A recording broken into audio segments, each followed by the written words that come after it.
Welcome back, you guys. Today in this video, I will be talking about something that happened, something I did. Um, I was overwhelmed at that time. And at that time, Ken was 2, but I was overwhelmed. I felt lost. I felt confused. At one moment, I felt like, why me?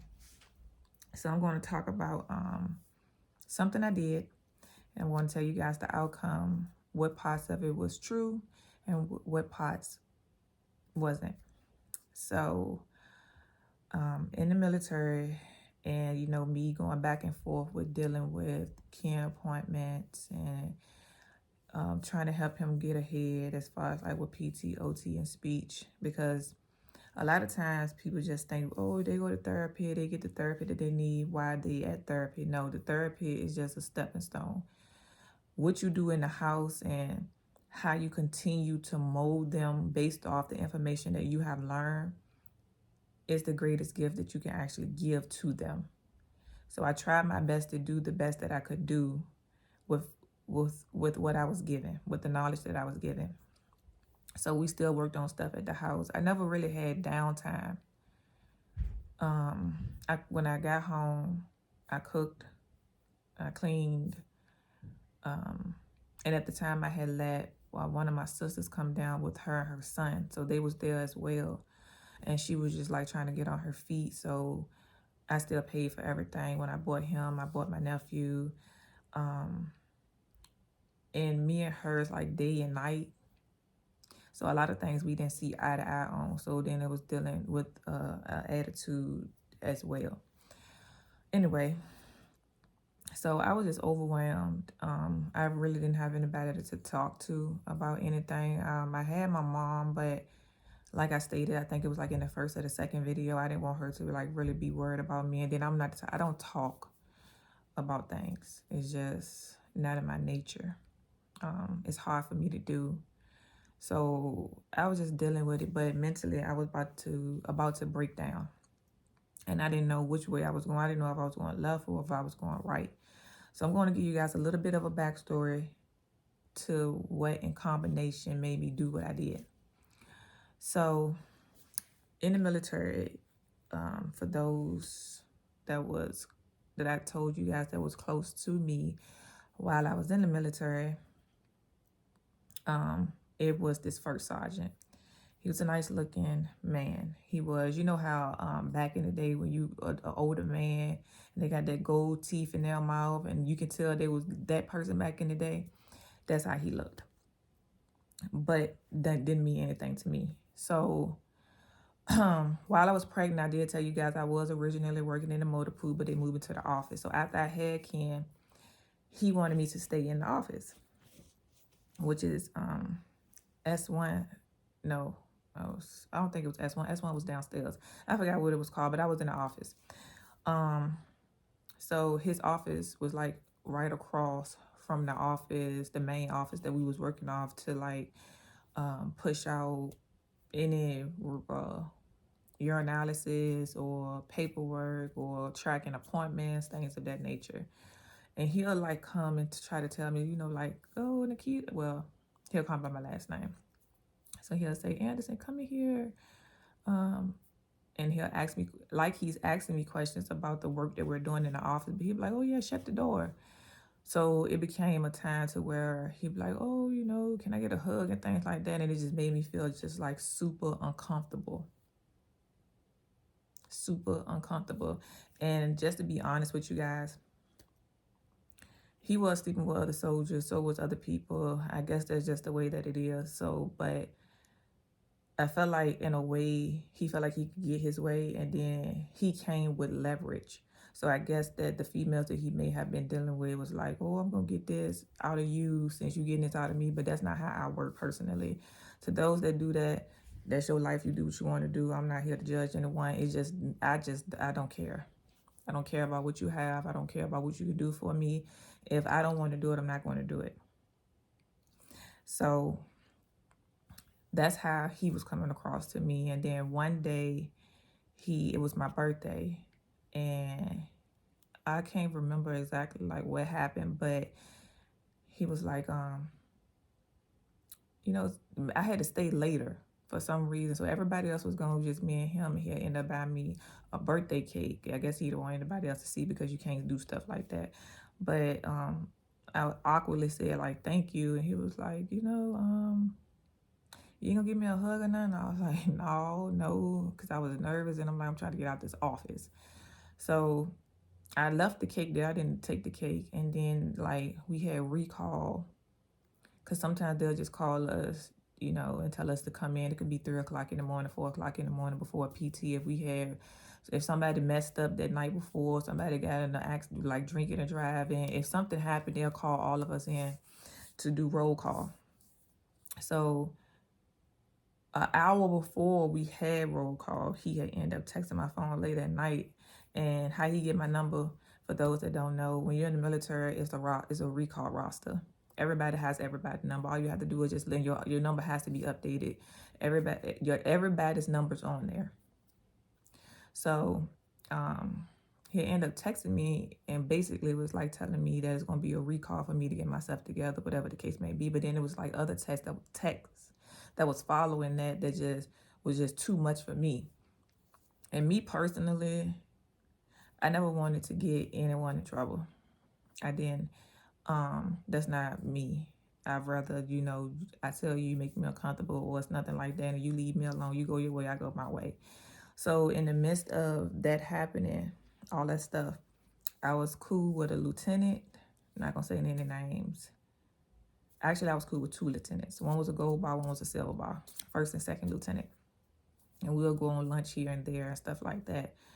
So I was just talking to them, just letting them know like everything that happened and how, I was uncomfortable and I was going to have a talk with him.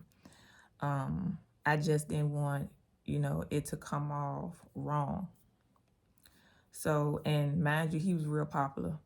Because he was a smooth cat. I ain't gonna lie. But he was real popular. Everybody liked him. So not thinking much about it, and on top of the fact of everything else that I was dealing with that people didn't even know, like dealing with Ken and things like that, I didn't like, I just didn't, I don't know. I don't know. But I talked to them and I was like, don't say anything. I just need him to stop. Because when I said it's like, there's nothing like that the first 2 times, I don't think it went through his head. Or if he thought I was playing hard to get, I don't know. But next thing I know, I'm called into the office. And it was like a whole report being filed. And it was like, what happened? And it's like, me, I'm not going to lie. I'm not going to lie to save someone else. That's not going to happen. But I was like, why would you go back and tell when I asked you not to tell? But then at the same time, I'm like, Keita, me, why did you even say anything? So, and it was like, well, we didn't want to say anything, but so why did you? If you didn't want to. But I didn't want to say anything, but we had to, blah, blah, blah. So I told them the truth. And then it was like an investigation open for sexual harassment. And of course, people found out like what was going on and stuff like that. So the friends that I had, 2 of them to be exact, no longer talk to me. They had stopped talking to me and everything like that. But behind closed doors, like when I talked to the captain, I was like, I sugarcoated it a little bit because I felt like my voice was taken away from me. Like they didn't allow me enough time to like actually sit down with him and actually have a conversation with him because I was so focused on like appointments and other stuff. That was the last priority. It made me uncomfortable. It made me feel like you were trying to force yourself on me or make me do something that I'm not going to do. And it's like when I keep telling you like, chill or whatever, you don't understand. And sometimes people will be like, well, why would he try to talk to you? Why not? Like, why not? When you used to get in your way, because there's a lot of females in the military. Some may say look better than me, some may say not. So it's like, why are you? But everything doesn't break down to looks. It's about a challenge of who you can and can't get. And then well, we ain't about to talk about that. But anyway, so dealing with that and the sexual harassment, he ended up not losing rank. He was close to retiring anyway. They just moved him to a different unit. But the friends that I had that was helping me when I was pregnant with Ken was no longer cool with me. We didn't get back cool until probably like a year or so later. But I didn't care because I felt like at the time I did what was right, and then also they didn't know the whole full story. But either way, if you feel uncomfortable and you tell someone you feel uncomfortable and they keep trying to push their stuff on you, that's not your problem. That's their problem. I personally just don't like getting people in trouble. So they took my right for me to talk to them, but I shouldn't even have said anything to them anyway. I should have at least try to make time to like talk to him. But I was like, what if I'm just by myself and then something just like happened, you know? And who's gonna believe me? So anyway, so with that happening at work, my daily life with Ken, my daily life while working in and being in the military was taking a toll on me. And I just remember just sitting down in the car.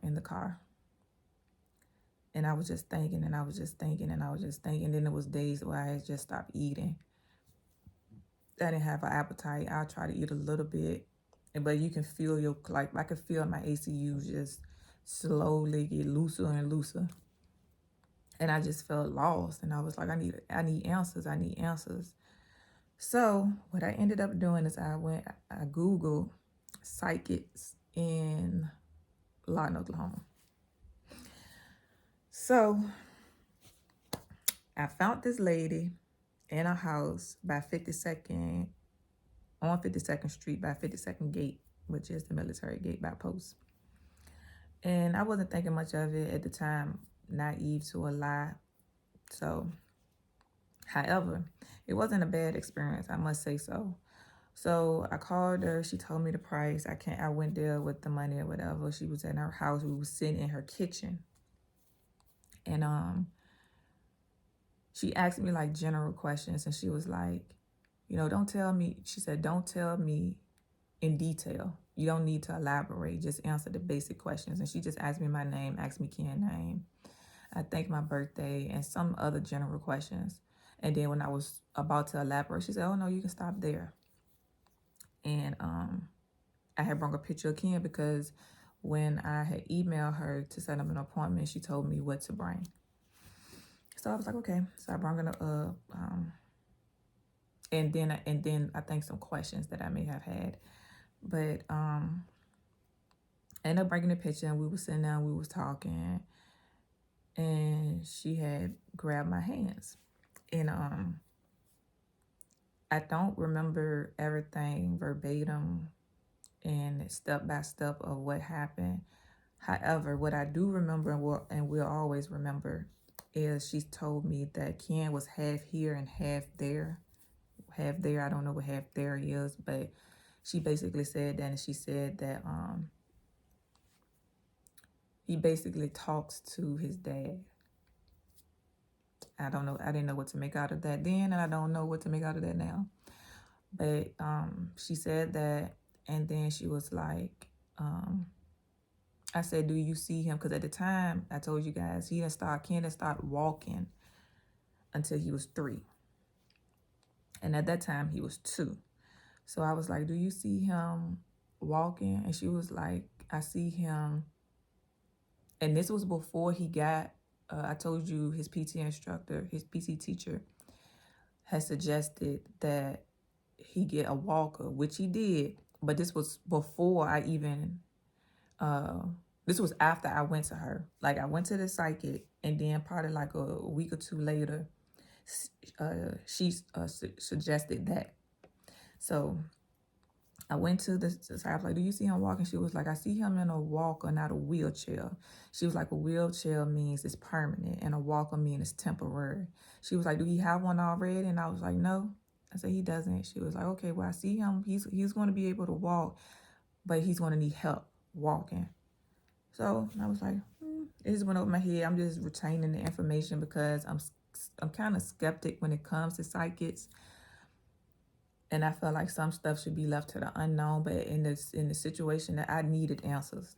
And I know I was praying. I know God got me and he has had me and he will continue to have me.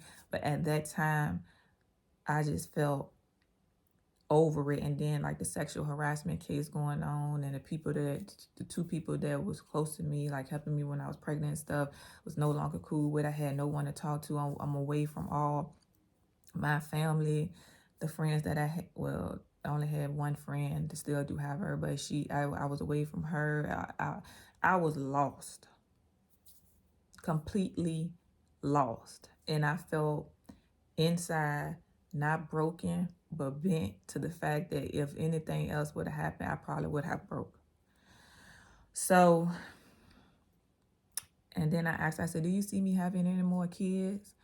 And I think I may have said a girl because I really did want a girl. I really did. Like every time I got pregnant, I thought it was a girl. Every time I got pregnant, I thought it was a girl, but God gave me what he wanted to give me. So I she was like, no. And then also, you guys, fun fact. I did not, like when I had Ken, I did not talk to anyone. I was not dating anyone. I was not seeing anyone until I met the person that I told you helped me with Ken. And we'll get into that story later. But it was just me and Ken.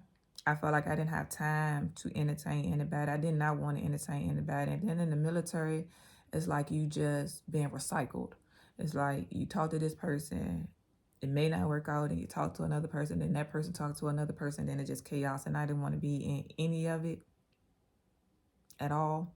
People had their suspicions of who somebody was or wasn't talking to based on the fact of me. I didn't talk. So if I talked to you, which was a guy, because I only talked to two other females, but majority of them were guys, but they can vouch for that. It was absolutely nothing. So, but they made their own whatever. It was at one point where they just thought I was gay, being honest. So, but I didn't like if they knew what was going on behind closed doors, it would have made sense, but it wasn't who, I don't know, they wasn't know anyone for me to make it make sense for them.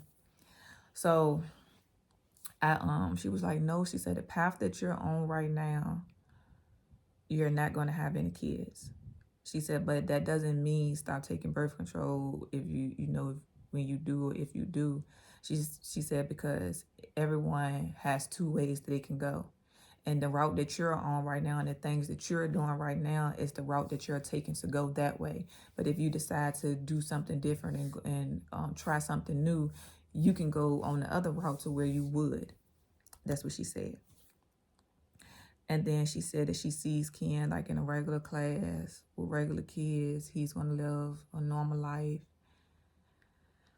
And she wanted to continue, but the stuff that she had told me, I felt in me, I was just about to cry because I was happy, but then I was side-eyeing her like, yeah, okay. Because I didn't know if it was true. So it was like I didn't want to give my hopes up high. I didn't want to still leave here without a sense of peace. That's why I went there, for a sense of peace. I just needed something positive, something good just to come my way, just for me to continue to be strong for Ken. That's how I looked at it. So I left, and oh no, she wanted to tell me more stuff, and I was like, no, I said, you can stop there. So I stopped her because I don't like to know stuff, because then I be anticipating the moment, or if it don't happen, I'll just, get in my head about things. So I had stopped her. I was like, that's good. I'm fine, whatever the case may be. And then she was telling me, if I wanted to go like different routes with different stuff. I don't remember exactly, but it may have been like money or like wiping away the evilness or something like that. It was something, but I never went back. But the crazy part, you guys, is everything she said came true except the no kids part. But she did tell me I could change routes. But it was so crazy. Like I was sitting there in like shock because like a week or two later, his PT instructor came over, Miss Angie, and she was like, I was looking at, I think you need like a walker, and it was like one of the square ones that go around you where you just hold on. So if you do go this way or go that way, you'll be protected, and then he can hold on and just like try to walk. So that's what he had, and she was like, I think I'm gonna order one for him, so we can try it out, and he can stand up to like gain strength in his legs because he couldn't stand up alone because he'll end up falling. So and then he still had the ortho shoes, well, brace that went in his shoes, and he wore those up until I think he was walking still. I think Ken wore those up until he was the age of 4. But she was like, and I was just sitting there when she said that. I was like, oh my goodness, are you serious? So everything else that she said had gave me hope. I was like, okay, well, she said this and it did happen. And throughout the years, like I wouldn't be able to know if he's going to be in a regular class with regular kids, like she stated, he's going to live a regular life. Because realistically speaking, I don't know. But I know all things it's possible when the Lord is involved, because Ken has came a long way. A long, long, long way. It amazes me at times because of where he started at. So I took all of that into consideration, and that's why I never went back. And that's why I never went back. But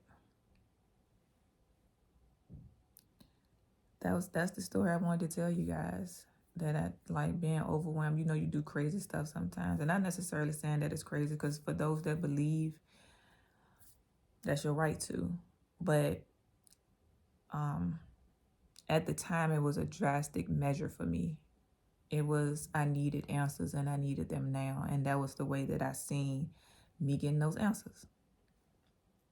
So that's the story that I wanted to tell you guys. I do thank you for joining. I do thank you for listening. I really, really do. For those that's actually listening and actually taking the time to learn more about certain stuff, or to see certain signs, or even if it's just to humble your heart for those who may be different.